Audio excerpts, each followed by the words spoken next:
your details. I'd rather not. That's the point. But I'm asking you to. If I have to by law, then I will. You do need to make sure that you're not like sort of in line with any terrorist groups or anything like that that you could be using for hostile. Officer unlawfully used Section 50 of the Police Reform Act to gain my details, just like you've unlawfully used Section 5. Officer, if it's deemed that your drone's interfering with any police activities or anything like that. Welcome to Candid Cops, exposing misconduct, protecting rights, demanding accountability, unfiltered, unafraid, unstoppable. When police approach him, they already assume he swore at a sergeant without checking whether it is actually true. News Now Yorkshire simply points to his body-worn camera and reminds them why independent recording exists, which immediately exposes the problem. They have only an unverified claim while he has real footage. Things then become more serious when he refuses to give his personal details. And the officers suddenly justify this by saying they need to check if he is connected to terrorist groups.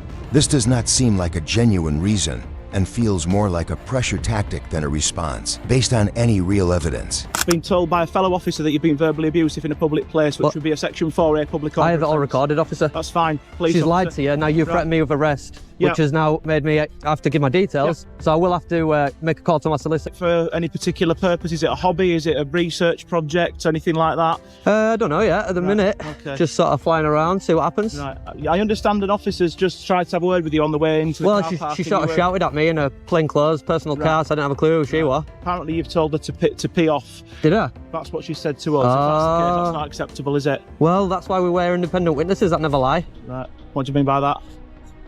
Right, okay. Well, yeah, I've got mine on as well, so... Well, thanks for letting me know. Can I take your details, just so we know what you're doing, and you're recorded on our systems, and we've got the fact what you're doing, and to make sure you're up to no good? No, I'd rather not, if that's okay. Okay. Why is that? Because I haven't done anything wrong. Well, I just need to make sure that you're not like sort of in line with any terrorist groups or anything like that that you could be using for hostile reconnaissance or anything of that nature. Do you suspect I'm a terrorist officer? Well, I don't know until I speak to you.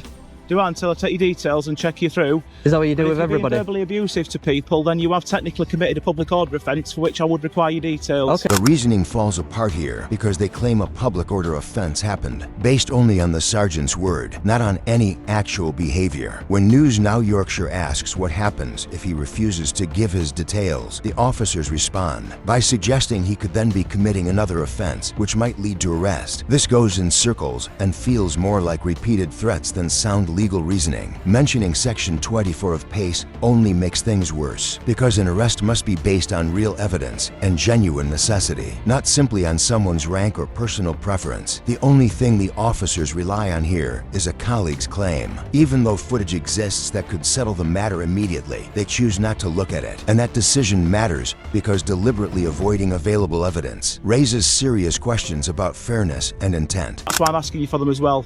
Right. So could I have your name and date of birth and address, please? What, you think I've committed a public order offence? Yeah, because an officer's just told me that you've sworn at her in the street. Well, I need to get her to make that statement then, because she's lying. Well, she's just told me as she's driven in that you've sworn at her. Did she? Yeah. Right, well, I'll be making a complaint about her then. That's absolutely fine. And if you fine. take my details, I will have to sue West Yorkshire Police. That's not a problem. You feel free to do so. The reason I've explained the reasons why I'm asking you for your details. What happens if I don't give my details? Then you're potentially committing an offence.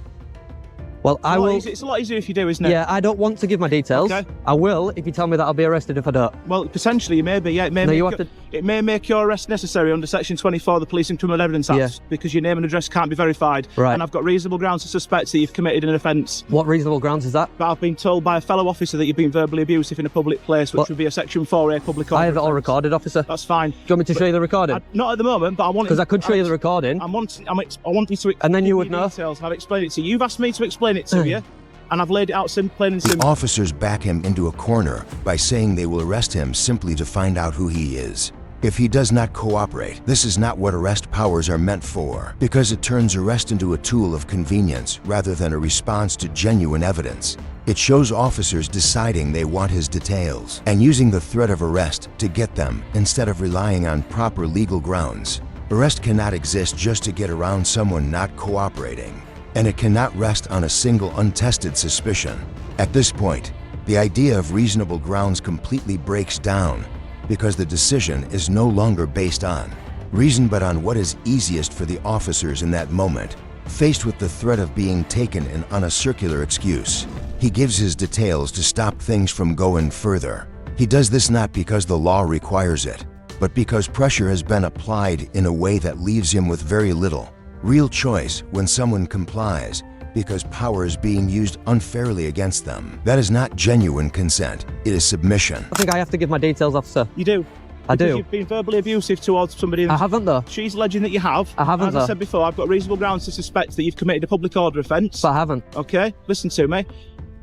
Because of that nature, that's why I require your details. And Right. as I've explained to you, if you don't give me your name and address, and can't verify who you are, it may make your arrest necessary in order to ascertain those details. Will you arrest me if I don't? I'm not saying I definitely will, but I'm saying it may make your arrest necessary. Am I being detained right now? At the moment, because I need your details. Yeah, I'm being detained. Potentially, if you don't give me your details, you may be arrested as well. No, I just want to check if I'm being detained right I don't now. understand why you can't just give me your details. I'd rather not. That's Right, the point. But I'm asking you to. If I have to by law, then I will. You do have to by law, yeah. Okay, and what section of law says I I'm have telling to? you that because you've committed an offence. I haven't, though. I suspect that you have. You suspect that I have? I suspect that you have. Okay. I only need reasonable grounds to suspect. That's 2 to 3 out of 10 on the scale of 1 to 10. Yeah.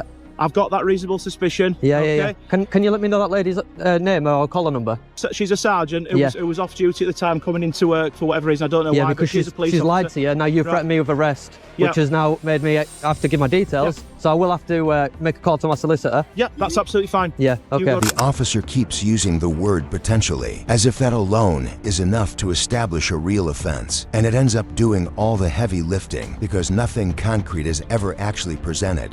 Simply mentioning Section 4A does not make it apply, since that law requires clear intent and genuine impact, not guesswork or vague possibility. The situation is made worse by the fact that the legal basis keeps shifting from one section to another, which shows confusion rather than confidence. This is not officers carefully identifying an offense, but instead scrambling to find something that fits after the fact. If a genuine offense had been identified from the start, the legal reasoning would have stayed consistent instead of constantly changing. None of the powers being mentioned actually give officers the right to demand his personal details, which weakens their position even further. This moment clearly shows uncertainty being papered over with shifting claims rather than backed by any firm legal foundation. Can't believe she lied to you, officer. I have got it all recorded though, just That's so you know. fine. You could, if you want to make a complaint. Yeah, I will about be it, making a complaint straight away. Yeah, that's not a definitely, problem. definitely. I haven't got Is that any what she issue with actually said to you? I told her to pee off. As I drove out of the gate, she was driving in and she said, "Will I have a word with it with you?" Yeah. Because she'd spoken to you and you Yeah. told her to. I'm not going to say the full word. Yeah, but yeah, pee yeah. off. You understand what I mean by I that? understand what you're saying, but she's lying to you. You know that, don't you? Well, if she's lying to me, she's lying to me. If it's on your camera, then you've got grounds for a complaint. Yeah, 100%. Yeah, But yeah. I'm not lying yeah. to you. I can only go about. You know, last time this happened, I got £1,000 for it, you know. Right. Yeah, that was at Humberside though. What was that? What was that in relation to though? Because someone said I was committing antisocial behaviour, so the officer unlawfully used Section 50 of the Police Reform Act Right. to gain my details, just like Right. you've unlawfully used Section 5 to gain my details. Okay. And then they offered me £1,000 for my trouble. I haven't used Section 5. Oh, did you use? You've potentially committed an offence under Section 4A of the Public Order Act. Oh, okay. Okay. Section 4A. Yeah. And that That requires doesn't me to give my details. It doesn't require you to give you details. You just What told me it did. What I'm saying, no, you're twisting. Any sense of fairness disappears here because he keeps offering the simplest way to resolve everything by asking them to watch the footage, and they refuse. One officer even admits she is going only on what she has been told, which is not a proper assessment but simply accepting someone else's word without question.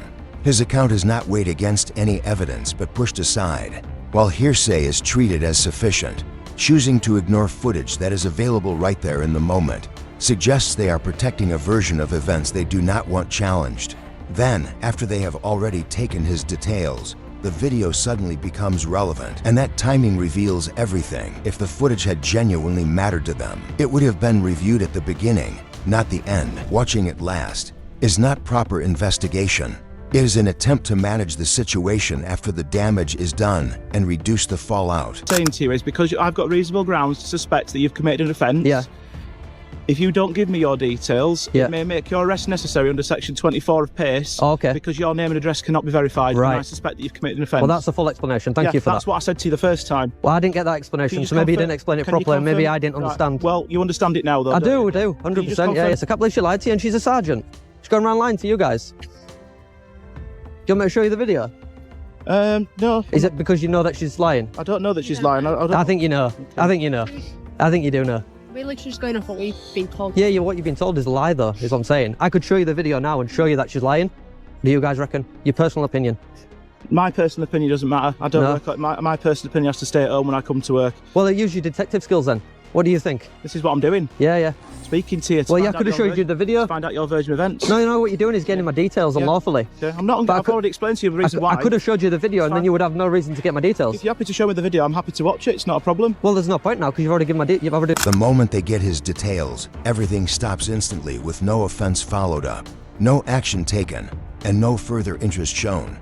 Every claim they made earlier about public order, terrorism, and various legal sections simply disappears without any explanation. This is not a coincidence, because if any of those concerns had been genuine, they would not have been dropped the second his details were secured. A real issue does not vanish that quickly, which makes clear that the focus was never on resolving any actual concern. The entire interaction was about identifying him, and once that goal was achieved, there was nothing left for them to pursue. All the legal language used throughout was not part of any proper process, but simply a tactic used to reach that one outcome. People in future. But I didn't speak to anybody in any. She's a liar. I never told her to pee off. She's an absolute liar. I will be making a complaint. I will be suing. Thank you very much. What's your details? 6468. From the station? Yep. Your details? 290. From the station? Yep. And her details? She'll find those out for you. I believe her name's Sergeant Wiltshire, or Wiltshire, my apologies. Sergeant Wiltshire? Yep. And her numbers? I don't know them. Well, I need her numbers. I don't know them. We'll have to radio through them. I don't know them. She's the one that made the complaint. I need to make a complaint about the lying sergeant. Just ask to speak to Sergeant Wiltshire. She works on Team 4 Patrol South at Ellen Road. That's all you'll need. Well, can't you just radio through and ask for her details? No, because she's not actually on duty at the moment because she was in, as you said, she was in a civilian car in a civilian clothing, so she's... You could ring the control room and ask what her call number is. I can't do that at the moment because I'm too busy, but you've got all the details. But you weren't too busy to come and stop to talk to me? Thanks very much. Yeah? See you later, sausages. Prefer bacon. He makes clear that the matter is heading to court because the entire encounter was built on things that never actually happened. A sergeant claims he used abusive language when he did not. Other officers repeat it without checking the footage, and threats of arrest are used to pressure him into handing over his details. The moment they get what they want, everything else disappears, which shows this is not a simple disagreement, but a misuse of power. When authority relies on a story instead of evidence, court becomes the only place left to properly address it. When News Now Yorkshire asks for collar numbers, the response is not a direct refusal but a dismissive attitude, as if basic accountability is too much to ask. Yet just moments earlier there was no shortage of time when they were stopping him, questioning him, and pushing for his personal details. That contrast matters because they were active and assertive when seeking information but suddenly unavailable when asked to provide it in return. Footage that could have cleared everything was ignored, and identification that could support a complaint was treated as optional. They escalate quickly, rely on pressure, introduce shifting claims, and keep going until they get compliance. Once that happens, they step back with no action taken, no offense pursued, and no further interest shown, which reveals what the interaction was truly about. If this had genuinely been about public safety or any real concern, it would not have ended the moment they achieved their goal. Thanks for watching. This was Candid Cops, and see you in the next video.